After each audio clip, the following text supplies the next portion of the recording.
2,500 years ago, Gautama Sakyamuni found a way of escape from the wheel of desire, suffering and death. His teaching is known as the Dharma, the law, and he is called a Buddha, which means the awakened one.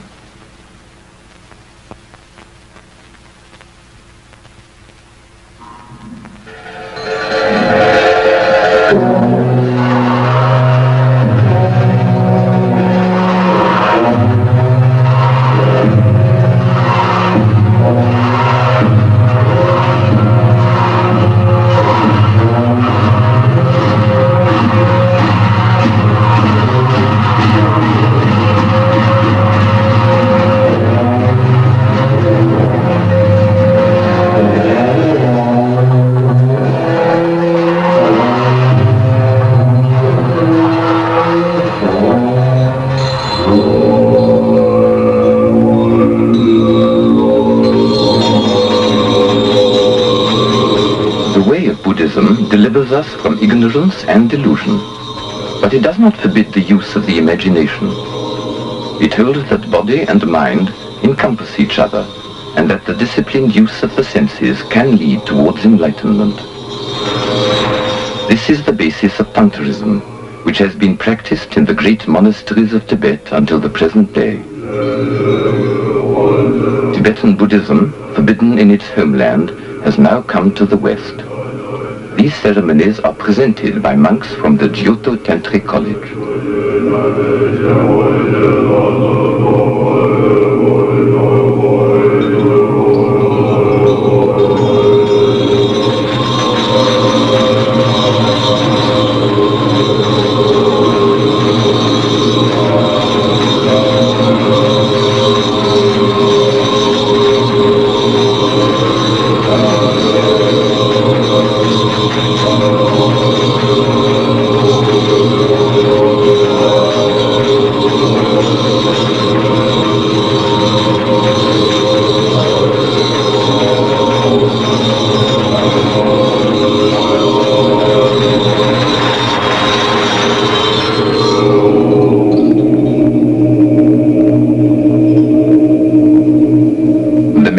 In this ritual, called Tanjuk, I enter, focuses on the shrine of the Buddha. Inside the shrine is a mandala, a plan of the world outside man and of the world within him. Contemplating this, the monks seek to realize the divine power of the Buddha that lies in the heart of every human being.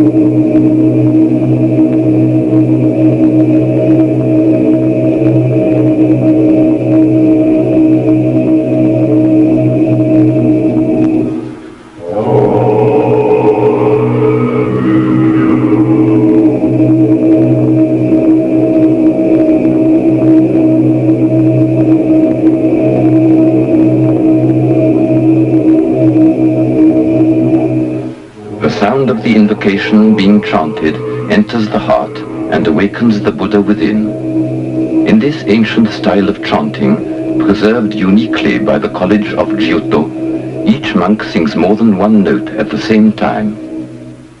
The ability to sing these chords is a result of the invocation and increases its power to awaken the mind.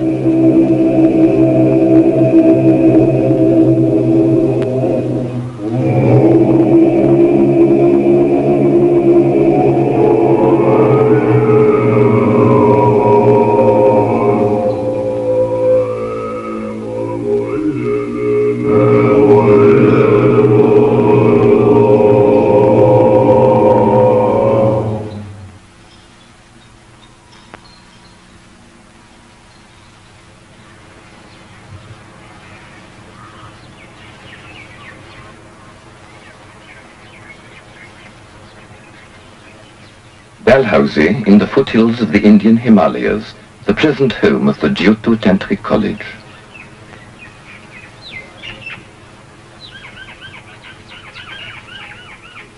Established in Tibet in 1474, Gyuto is one of the main centers of Tantric study in the Gelug, or Reformed tradition of Tibetan Buddhism.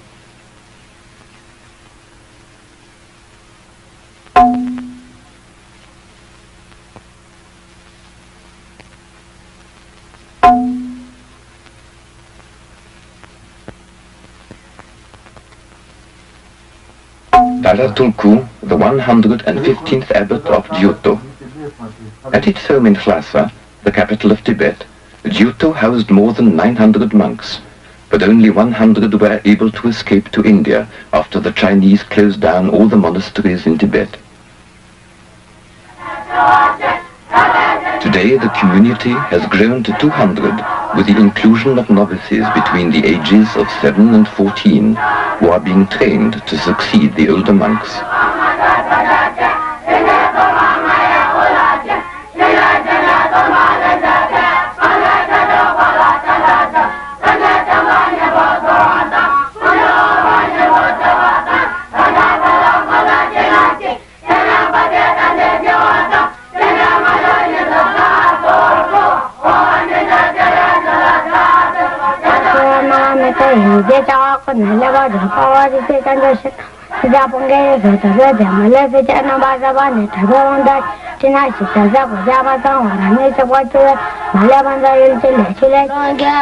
The novice undergoes a thorough training. He must memorize and interpret the scriptures before he can be initiated into the practice of Tantra.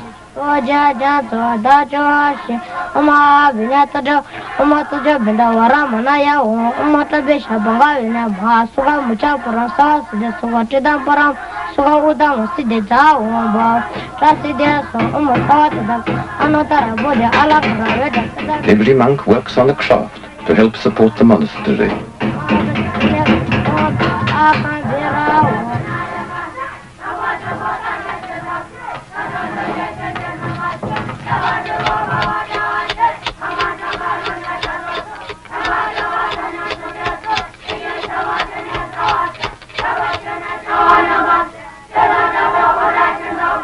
He is at his task 7 hours a day, 6 days a week, unless there are special religious ceremonies.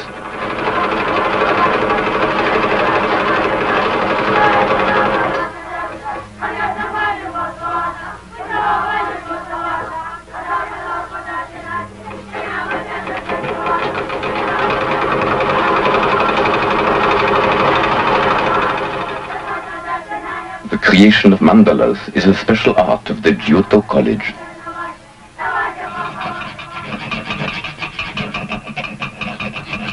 For some ceremonies, a mandala is made with colored sand. Afterwards, it is blown away in keeping with the transient nature of all existence.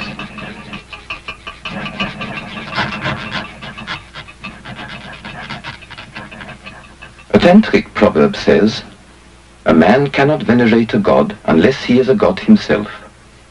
He achieves this end in meditation by visualizing the image of a deity in all its details. The image complete in his mind, he enters it. Entering it, the distinction between himself and what he sees is abolished. This is divine union.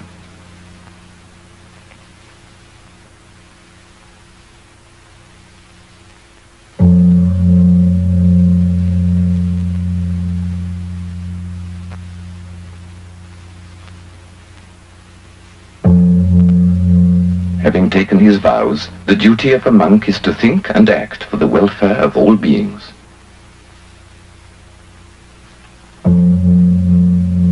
To this end, he says meditational prayers every day.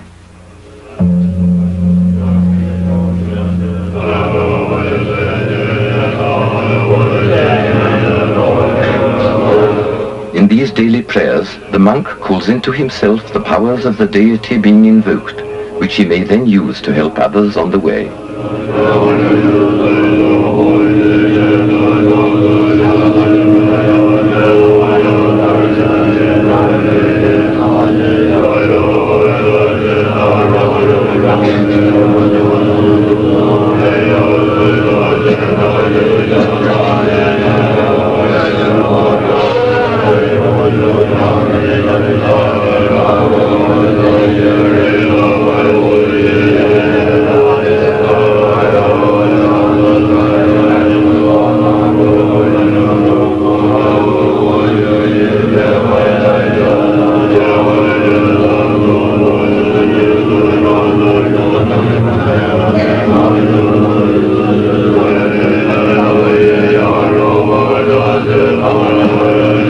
On this occasion, traditional scarves are presented by the former abbot when blessing those monks who have accepted an invitation to perform their rites in the West.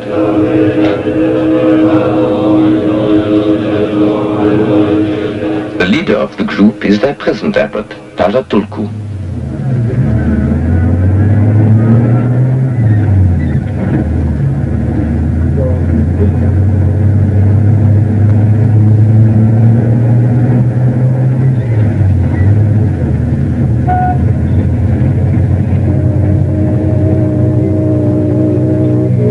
Tara Tulku says that if there is peace in the world, Buddhism will flourish, because Buddhism is based on reason and founded upon absolute truth.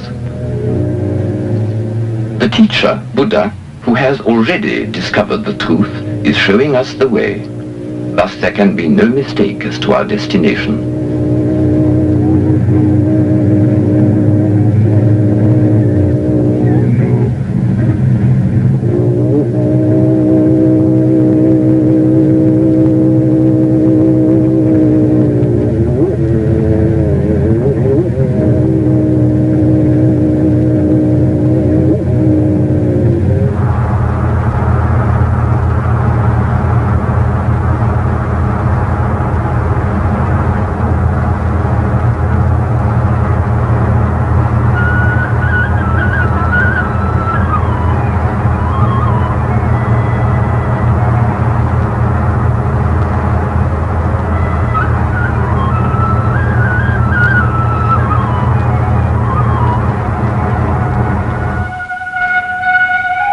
The first Tibetans were nomads in a land that is hard, cold, and largely infertile, where icy winds storm over treeless plateaus and isolated valleys on the rooftop of the world.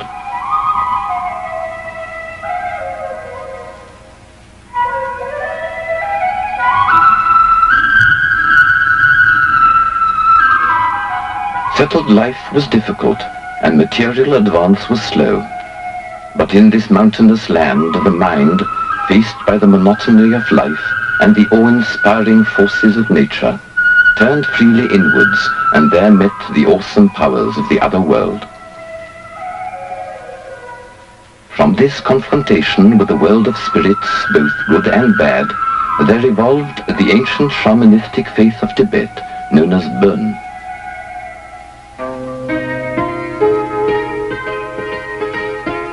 Fierce and warlike in their beginnings, the Tibetans, by the 7th century, were exacting tribute from China and Nepal. At that time, the warrior king, Sonsten Gampo, was converted to Buddhism. He is revered by Tibetans as the first Dharma king, who set the people on the way of peace and compassion.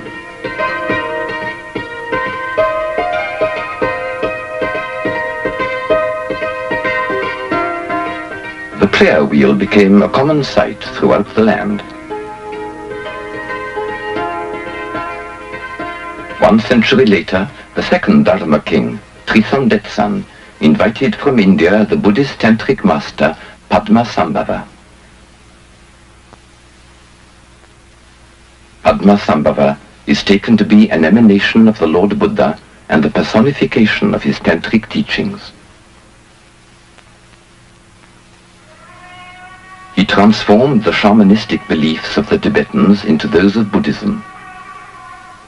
The wrathful deities of Tibetan Buddhism have their source in the demons and spirits of Bön, who thus became the guardians of the Dharma rather than its enemies.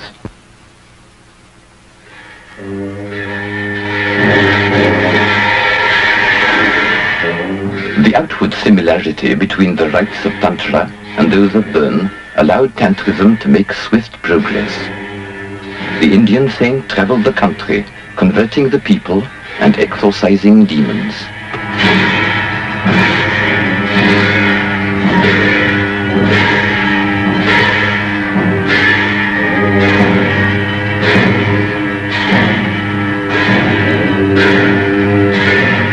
Padmasambhava introduced Lama dances in which the exploits of sages, saints and warriors are enacted.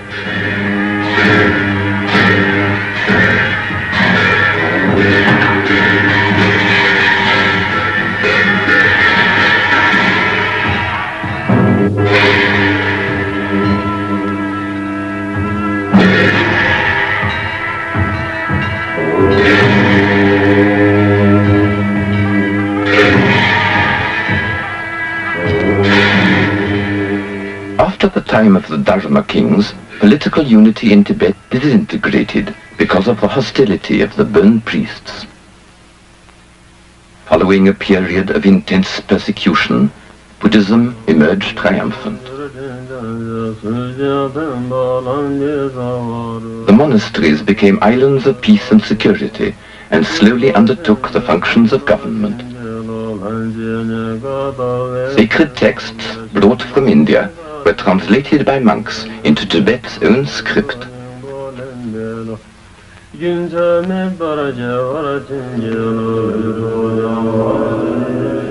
Born in 1358 in eastern Tibet, Tsongkhapa, the reformer, founded a new order of Buddhism whose followers became known as Gelugpas, or virtuous ones. The monastery city of Kumbum was built 2 centuries later at his birthplace.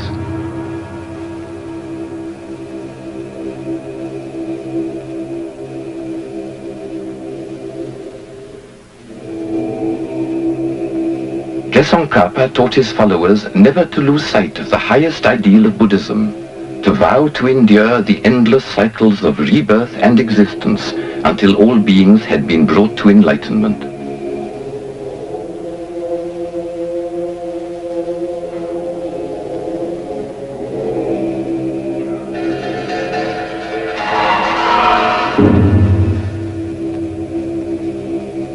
Tsongkhapa's disciple was the first Dalai Lama. The Dalai Lama is revered as the living and active presence of Chenrezig, Lord of Compassion and patron deity of Tibet.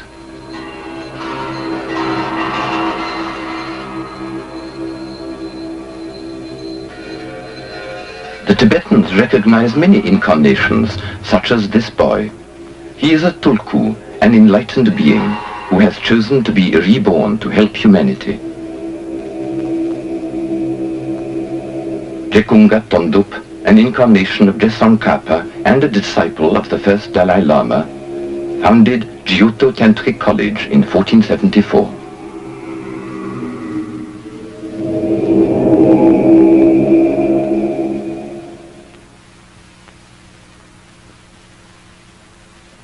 The Gelugpas attracted a large following throughout Tibet, and under the succession of Dalai Lamas laid the basis for a fusion of temporal and spiritual leadership.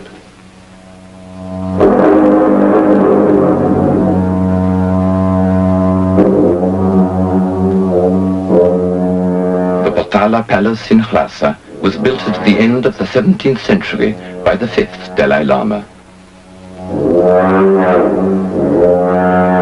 The 5th Dalai Lama is revered for having united the country under the rule of Buddhism. Dominated by the Potala, Lhasa became the center of government, in which laymen and monks of all sects participated. A Christian mission under the Jesuit father Desideri was welcomed in Lhasa in 1716, but made little headway after failing to convince the lamas in public debate.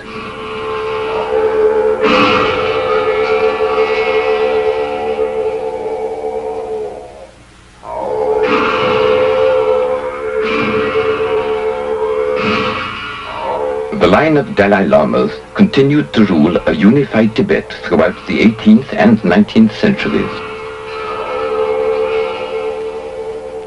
Meanwhile, the growing power of China forced Tibet to close her borders to foreigners.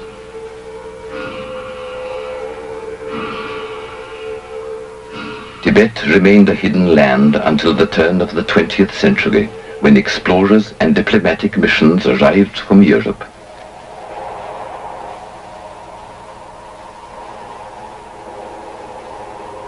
In 1904, the 13th Dalai Lama was faced with a British invasion under the command of Colonel Francis Younghusband. The Tibetans played off this new force against the power of the Chinese. The political conflict between the Tibetans, the Chinese and the British was resolved at the Simla Convention in 1914, when Britain guaranteed Tibet's independence. Before he died in 1933, however, the 13th Dalai Lama heard that Chinese communists had destroyed a Buddhist monastery in Mongolia. He prophesied that before long the same would come to pass in Tibet. He foretold that soon there would be no Dalai Lama, that religion and memory of the past would be rooted out, and that the people would have their land taken from them.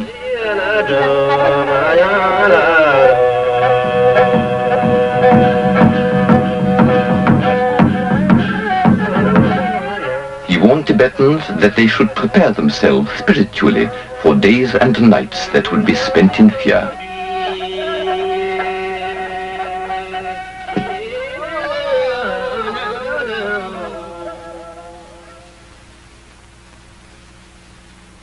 In October 1950, Chinese communist armies attacked eastern Tibet and in the following year occupied Lhasa.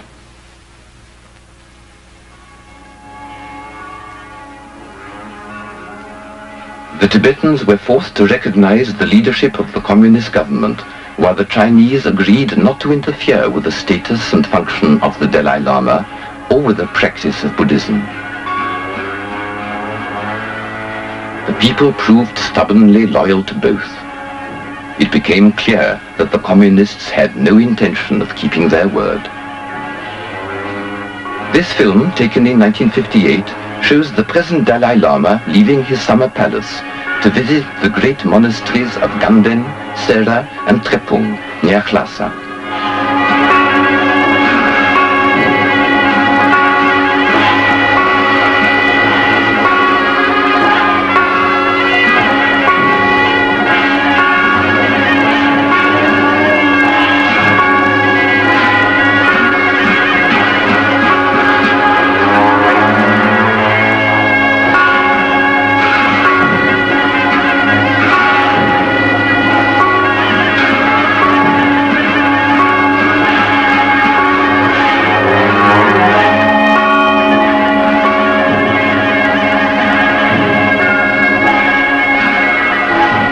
The Dalai Lama arrives at the monastery of Ganden, founded in the 15th century by Gesang Kappa.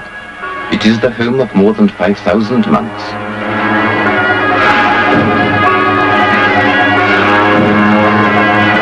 He is to be examined on his 13 years of religious studies. The monks receive gifts in celebration of the day's event.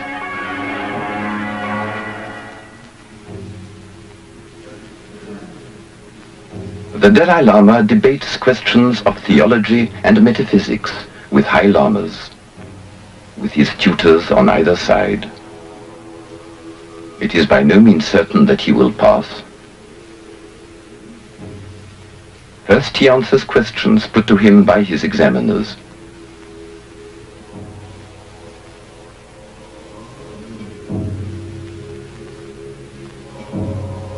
Now it is his turn to question them.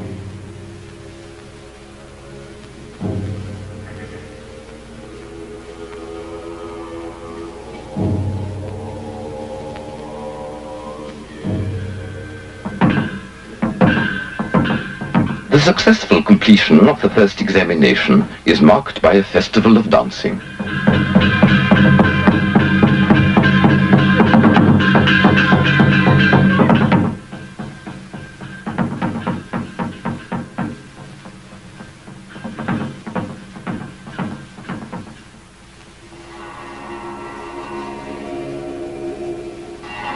The Jokhang, main temple in Lhasa, is the scene of his final examination before an assembly of 20,000 monks.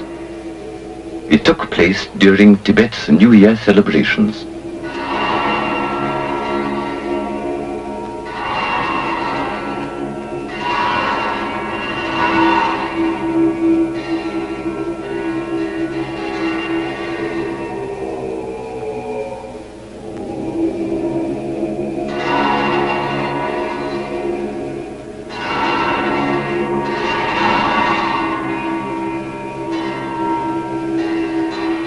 Exactly 1 year later, the Chinese, faced with armed resistance throughout Tibet, attempted to remove the Dalai Lama as being the symbol of the country's fight for freedom. As the people of Lhasa rose in his defense, the Dalai Lama allowed himself to be led to India and to exile, to be followed by tens of thousands of Tibetans as the rebellion was put down and all forms of religious life outlawed.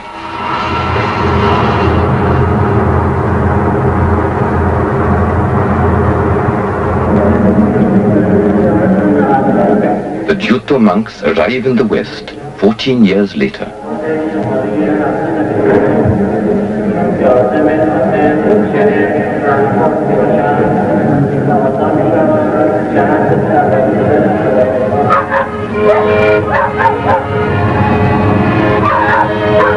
London, July 1973.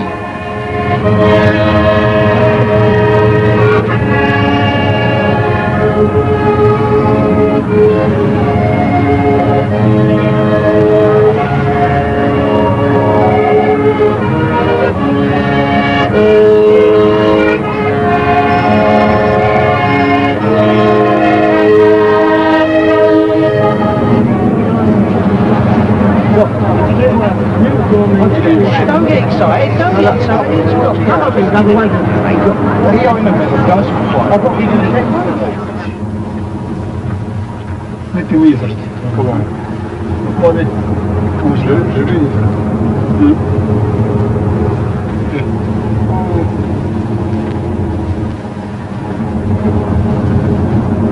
Here, my kids are now. Welcome here too. To the chair. Good to have it in that car. Good.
The purpose of this ceremony is the consecration of temples and sacred images. The Buddhas are called upon to come and to remain with the celebrants who dedicate themselves again to the welfare of all beings. They present offerings of sandalwood that is mixed with water into a paste in token of their desire to purify the acts of their bodies, the intentions of their speech, and the awareness of their minds.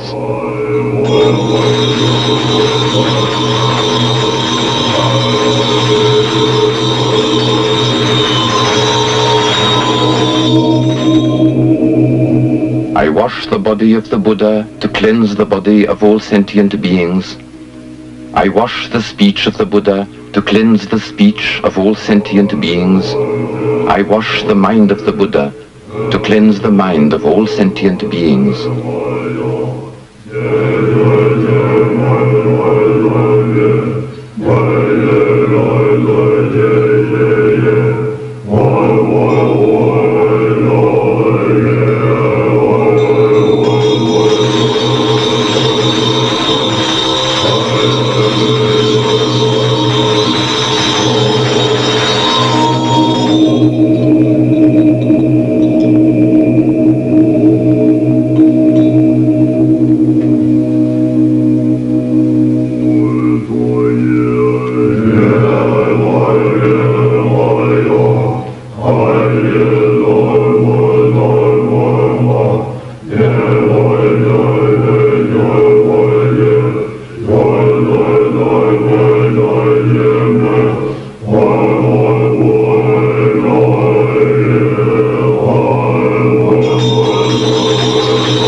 Has many manifestations, both peaceful and wrathful. In the peaceful form of Manjusri, he embodies divine wisdom. The same manifestation in its wrathful aspect is Yamataka. In this ceremony, Yamataka is invoked as the king of the law, punisher of the wicked, rewarder of the virtuous, and conqueror of Yama, king of death.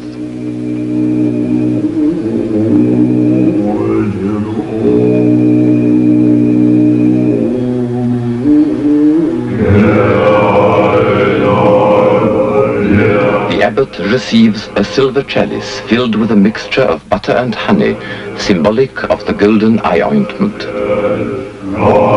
Just as an excellent eye doctor may remove the film covering the eye, so may your ignorance be removed by the Buddhas.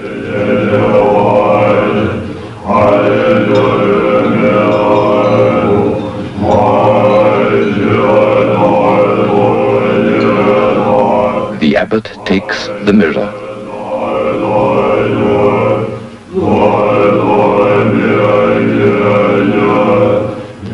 All dharmas are like reflected images, clear and pure, without turbulence, ungraspable, inexpressible, truly arisen from cause and from action.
right hands, the monks hold the dorji. Shaped like a double thunderbolt, it signifies a mental power as clear, cutting, and indestructible as a diamond. This is known as the skillful means by which enlightenment is won, and as the universal compassion that comes with enlightenment. In their left hand is the tilbu, or bell. It rings because it is hollow, and being as it were empty of selfhood, it stands for the unobstructed wisdom of pure mind. In its sound, the method and practice of Tantra speak with one voice.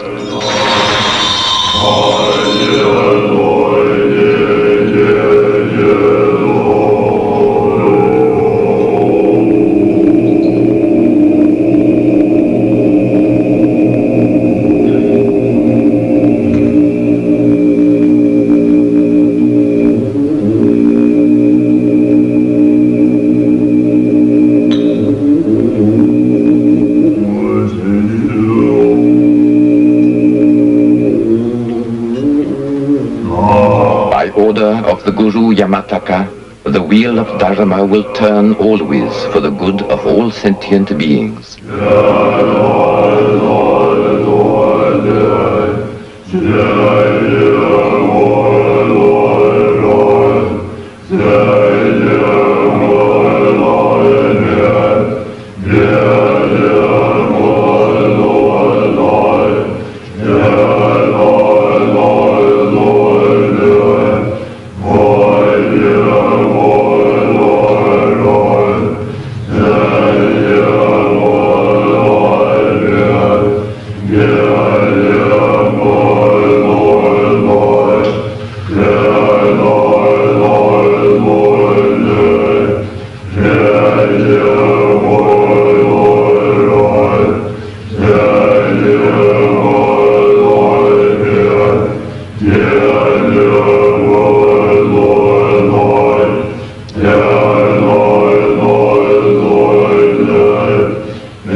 Is the deity of universal compassion. As the protector of all beings, he appears in wrathful form as Mahakala, Black Lord of transcending awareness. In the fearful charnel ground of sandalwood groves, amidst the wisdom fire, treading the opponents of the Dharma, six-armed wonderful Mahakala. His great and powerful voice fills the universe with the sound of the Dharma.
from the natural clearness, essentially unchanged from the peaceful and compassionate, but now in wrathful appearance dispel the enemies of the Dharma, within and without.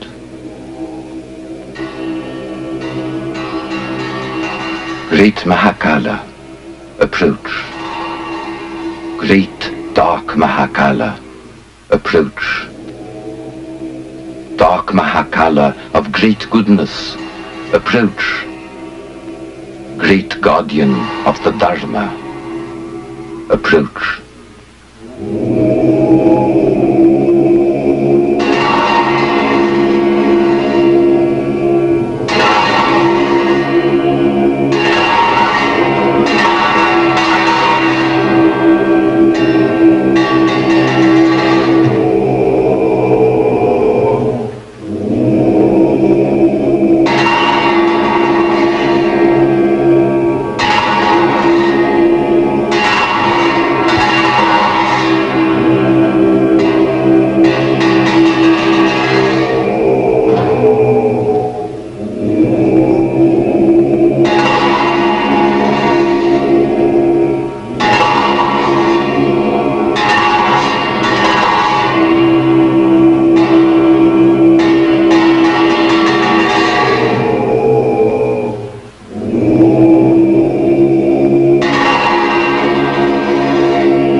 all the Buddhas we have invoked enter our hearts to remain with us and with all sentient beings forever.